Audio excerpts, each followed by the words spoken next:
Today's menu is adobong atay at balun-balunan. Welcome to my channel. I'm Doren Bacani. Thank you for visiting my channel, Stay Inspired PH.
Guys, ito na po. Luto ng adobo sa tayong balun-balunan.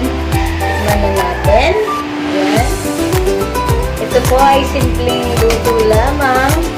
Kung kayo ay nagtitipid, try nyo na po